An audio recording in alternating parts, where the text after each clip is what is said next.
Halo semuanya, Assalamualaikum warahmatullahi wabarakatuh. Perkenalkan nama saya Sigit Andrianto. Di video kali ini, saya akan mempraktekkan beberapa perintah CMD dan ngejelasin fungsinya satu persatu secara singkat. Oke, yuk langsung saja kita ke videonya. Oke, teman-teman, mungkin bisa kita langsung coba untuk buka command prompt-nya dulu. Dan di sini untuk yang paling pertama, kita coba untuk keyword CD. CD itu singkatan dari change directory, teman-teman. Jadi perintah untuk dipakai untuk pindah dari satu folder ke folder yang lainnya. Mungkin bisa kita contohkan. CD.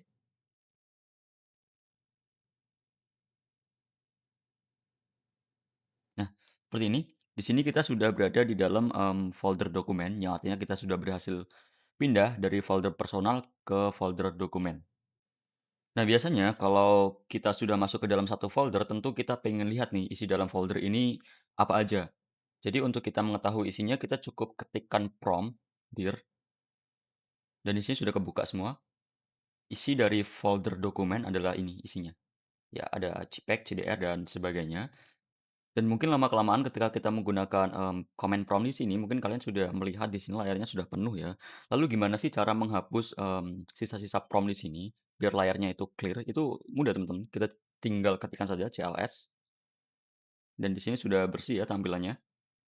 Kemudian kalau kita pengen tahu lebih lanjut nih, penjelasan lengkap tentang fungsi CLS, itu kita bisa gunakan CLS slash tanda tanya.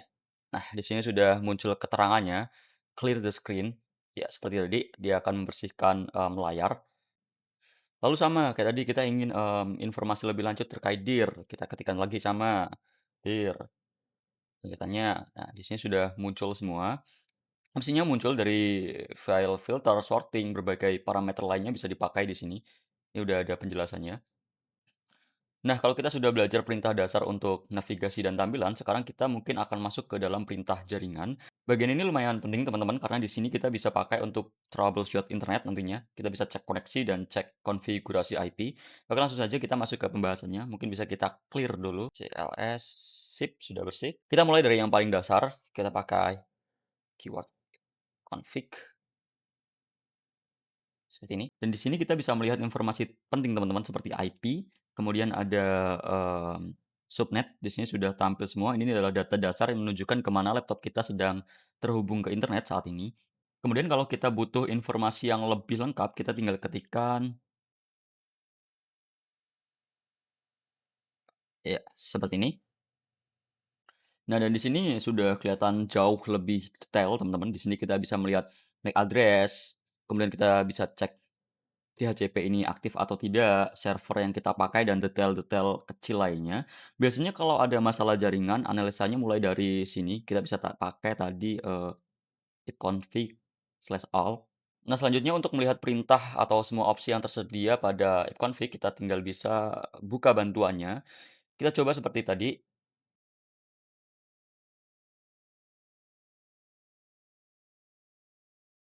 Nah, seperti ini, dan sini sudah muncul semua bantu-bantuannya tentang keyword-keyword dan fungsinya. Oke, langsung saja mungkin kita lanjut ke perintah selanjutnya.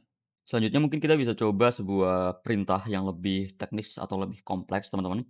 Kalau misalnya kita, ada sebuah problem ketika atau jaringan kita bermasalah atau IP kita sedang bentrok, kita bisa lepaskan IP address kita dengan keyword seperti ini, mmm, config.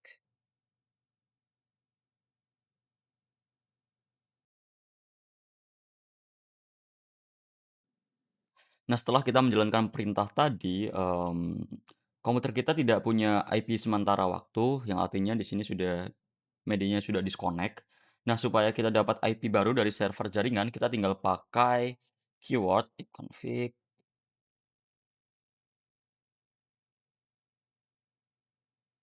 renew. Oke, biasanya setelah kita melesaikan keyword tadi, biasanya kalau untuk masalah-masalah kecil, ini bisa kita selesaikan menggunakan metode tadi. Kita pakai renew atau kita disconnect-kan dulu IP-nya, kemudian kita connect-kan lagi menggunakan renew. Oke, selanjutnya kita mungkin bisa cek DNS kita pakai keyword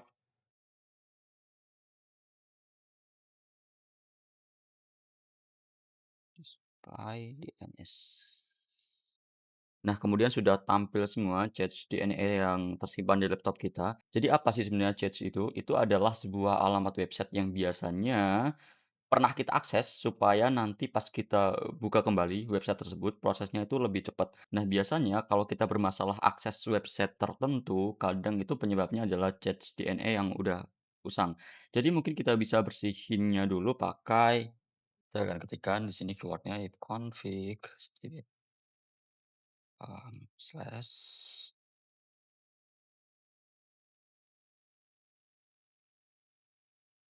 Nah, biasanya setelah kita melakukan konfigurasi seperti ini teman-teman, biasanya, website kita akan kembali normal. Oke, selanjutnya untuk memastikan komputer kita terdaftar kembali ke server DNS, kita bisa pakai ipconfig.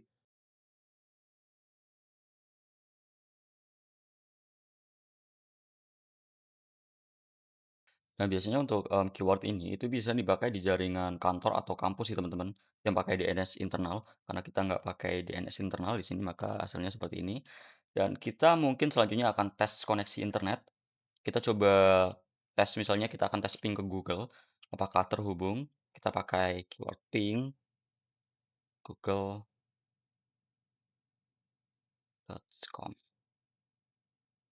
Nah, di sini bisa kita lihat replay from di sini teman-teman, yang artinya internet kita sudah berhasil terkoneksi ke Google. Di sini juga ada time yang menunjukkan ada angkanya di sampingnya dengan angka millisecond. Di sini menunjukkan seberapa cepat internet yang kita miliki teman-teman. Kalau angkanya kecil, itu berarti internet kita semakin kencang. Cuman kalau untuk semakin besar seperti ini, berarti internet kita termasuk tergolong lemot. Nah, namun jika ada satu kondisi, ada tulisan request timeout, itu berarti kita gagal terkoneksi ke Google. Nah, selanjutnya, semisal kita mau lihat koneksi apa saja yang sedang aktif di laptop kita atau di komputer kita bisa pakai Nes.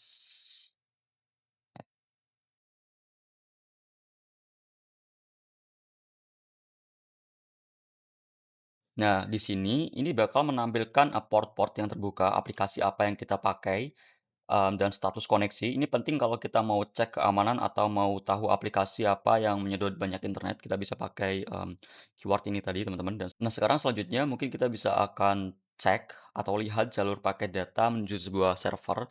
Misalnya kita ketikkan di sini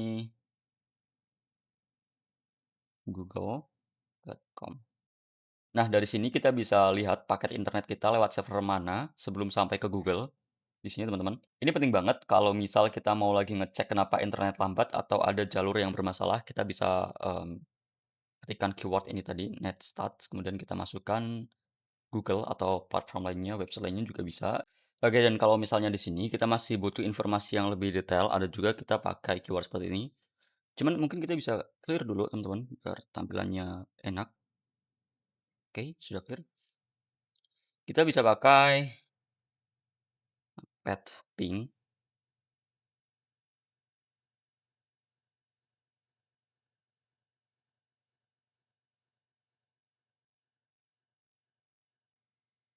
Oke, dan di sini ada sedikit loading. Cuman untuk penjelasannya, ini adalah gabungan dari ping dan trace tadi. Bukan cuma ngasih tahu rute, tapi juga ngasih tahu apakah ada titik mengalami loss.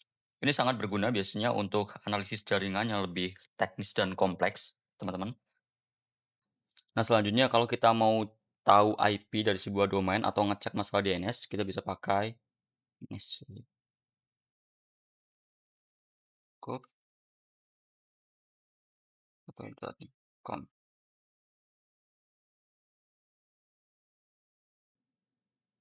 Nah, di sini bakal ngasih tahu ke kita info DNS atau server mana yang kita pakai dalam respon dari server tersebut.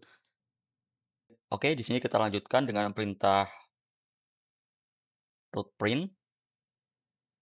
Nah, di bagian ini kita bisa lihat jalur yang dipakai komputer kita untuk mengirim data teman-teman di sini ya. Biasanya ini dipakai saat jaringan kita nyambung tapi nggak jalan dengan benar atau ada sedikit masalah, kita bisa cek di bagian atau kita bisa ketikkan perintah tadi untuk mencari problemnya di mana. Nah, dan terakhir kita punya perintah net. Kita akan coba net star di sini dan net user. Oke. Nah, untuk di perintah ini, net start dan user itu tadi teman-teman, perintah itu tadi bisa kita pakai untuk melihat layanan yang sedang berjalan, seperti ini, atau mengatur user yang sedang berada di komputer. Oke, jadi itu saja praktek CMD pada kali ini. Semoga penjelasannya membantu. Terima kasih. Saya Sigit Rianto. Wassalamualaikum warahmatullahi wabarakatuh.